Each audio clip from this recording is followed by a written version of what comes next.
देखिए, लोकतंत्र है। इस लोकतंत्र में हर व्यक्ति स्वतंत्र है और हर जो बुद्धिजीवी है वह अपना एक समूह बनाने के लिए भी स्वतंत्र है। लेकिन पत्रकार संगठनों की बाढ़ की जहाँ तक बात है तो जैसे समाचार पत्रों की भी बाढ़ आई हुई है, देहात में, शहर में, महानगरों में पत्रकारों की भी बाढ़ आई हुई है। लेकिन जो संगठन जमीन से जुड़ करके पत्रकार यूपी के अयोध्या जिले में भारतीय राष्ट्रीय पत्रकार महासंघ के विशेष प्रांतीय सम्मेलन का आयोजन किया गया। सम्मेलन की अध्यक्षता राष्ट्रीय उपाध्यक्ष अनंतराम पांडे ने की।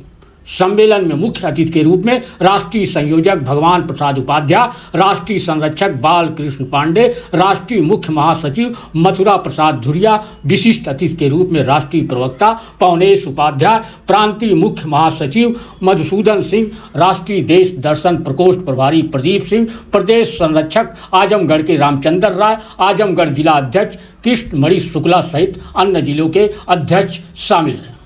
सम्मेलन में आज के परिवेश में पत्रकारिता की चुनौतियों पर चर्चा की गई। अब आगे सुनिए सम्मेलन में पदाधिकारियों ने पत्रकारिता की चुनौतियों को लेकर क्या कुछ कहा।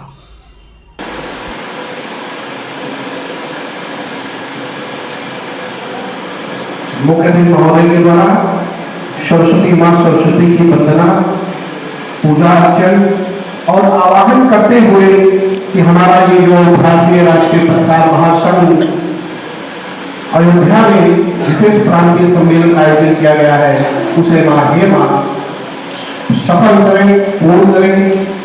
और जैसा कि हम सभी लोग जानते हैं कि मां सरस्वती विद्या की देवी है, हम जब तक इनका प्रयोग नहीं करते हैं, जब तक हम आगे नहीं बढ़ सकते हैं, क्योंकि मां सरस्वती ही एक ऐसी देवी है कि जितना भी हम खर्च करेंगे, उनको प्रयोग करेंगे, उतना ही हमारा ज्ञान होगा। हमें सारी सुविधाएं, बुद्धि, ज्ञान, विवेक जो मिलती है, मां ही देती है, मां ही पालन करती है और मां ही हमें इतना बड़ा लायक करती है। इसलिए मां सरस्वती को वंदन करते हैं। मां सरस्वती के भंडार की बड़ी अपूर्वता, जो जो बच्चे जो बढ़े बिन खर्चे घट जाते।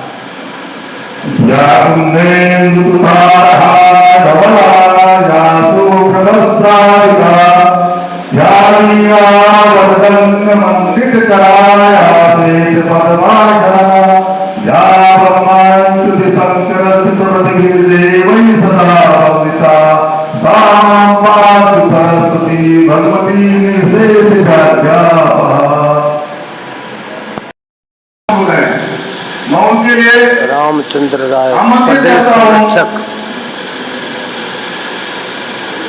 थोड़ा टीके पांडे, थोड़ा भाई टीके पांडे जी आ रहे हैं।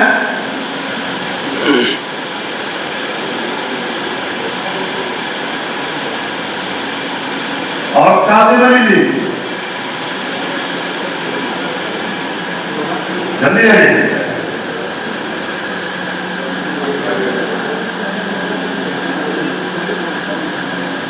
मैंने अपने लिए बहुत बड़े मोमेंट हो गए।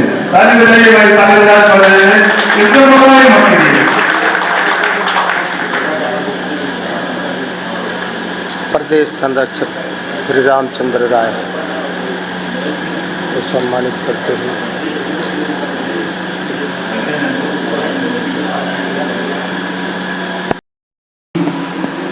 हमारे जो अतिथि महोदय हैं, उनको भगवान स्वरूप माना जाता है। हमारे जो अतिथि महोदय हैं, तो इनका स्वागत करने के लिए मैं फिर अपने भैया को देता हूँ, फिर मैं उपस्थित हूँ। सरस्वती की इस वंदना के बाद अभी आगे बढ़ेगा और पढ़ा पत्रकारों के समक्ष आज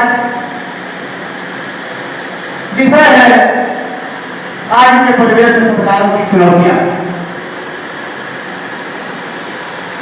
इस पर बहुत ज्यादा हम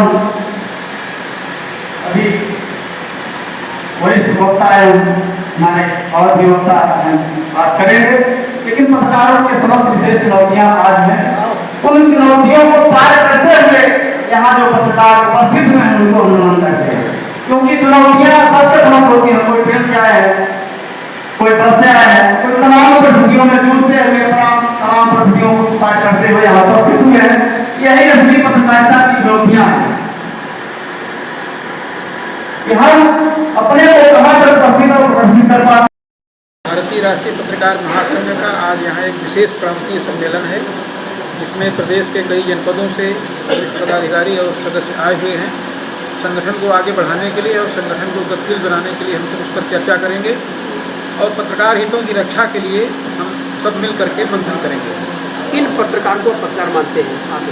जो भी किसी भी मीडिया संस्थान से अधिकृत हैं, किसी भी समाचार पत्र में लिख रहे हैं, उन्हें समाचार पत्र ने अधिकृत किया है, वे हम पत्रकार की श्रेणी में आते हैं। पत्रकार की बात करेंगे जी। प्रदेश के अंदर या जनपद के अंदर बाढ़ से आ रही है संगठन, तो ऐसे में संगठन कोई कार्य करता नहीं है, इस पर क्या कहेंगे आप? देखिए, लोकतंत्र है, इस लोकतंत्र में हर व्यक्ति स्वतंत्र है और हर जो बुद्धिजीवी है वह अपना एक समूह बनाने के लिए भी स्वतंत्र है। लेकिन पत्रकार संगठनों की बाढ़ की जहाँ तक बात है तो जैसे समाचार पत्रों की भी बाढ़ आई हुई है, देहात में, शहर में, महानगरों में पत्रकारों की भी बाढ़ आई हुई है। लेकिन जो संगठन जमीन से जुड़ करके पत्रकार लोग जुड़ते हैं, आए दिन दिख रहा था पत्रकारों पर हमले हो रहे हैं और कवरेज में दिक्कतें आ रही, तो ऐसे में आपका संगठन देखिए, जो हमले हो रहे हैं, जो भी कवरेज को लेकर के असावधानी हो रही है या जो दुर्घटनाएं हो रही हैं, उसमें कहीं न कहीं मीडिया तंत्र भी दोषी हैं और पत्रकारों को आत्मावलोकन करना पड़ेगा कि हम कहाँ तक सही हैं। हमें न्यायप्रिय और सही मार्ग चुनना पड़ेगा, तभी हम सही समाज को दिशा दे पाएंगे। अगर हम किसी वाद से ग्रसित हो जाएंगे और किसी पक्षपातपूर्ण समाचार को लेकर के आगे बढ़ेंगे, तब हमारा उत्पीड़न स्वाभाविक है। जैसे सवाल ही उठता है, जैसे आपके संगठन में जो पत्रकार नहीं जुड़े हुए हैं, जो आपके मेंबर नहीं हैं, अगर पत्रकारों की बात आती है तो क्या आप उसके साथ हैं? बिल्कुल रहते हैं, हमेशा रहते हैं। कई संगठनों के जो पत्रकार अन्य साथी हैं, अभी हमारे बहुत से ऐसे प्रकरण आए। अभी आपके पड़ोसी जनपद सुल्तानपुर में दैनिक जागरण से जुड़े पत्रकार जो हमारे संगठन के नहीं थे, उनका उत्पीड़न हुआ और 24 घंटे के अंदर उनका निराकरण हुआ। जितने पत्रकार समाज किसी भी जगह रहें, लेकिन हम सबको पत्रकार मानते हैं, सबके साथ खड़े रहते हैं। इसीलिए महासंघ बनाया गया है। मैसेज देना चाहते हैं आप ये करके? मैसेज देना चाहते हैं कि पत्रकार सब लोग कल्याणकारी भावना से समाज हित को एक सही मार्गदर्शन देने के लिए अपनी कलम को सार्थक रूप से चलाएं, किसी प्रकार का कोई पक्षपात न करें, जिससे कि समाज में उन पर कोई उंगली न उठे। क्या नाम है? डॉक्टर भगवान प्रसाद उपाध्याय, राष्ट्रीय संयोजक।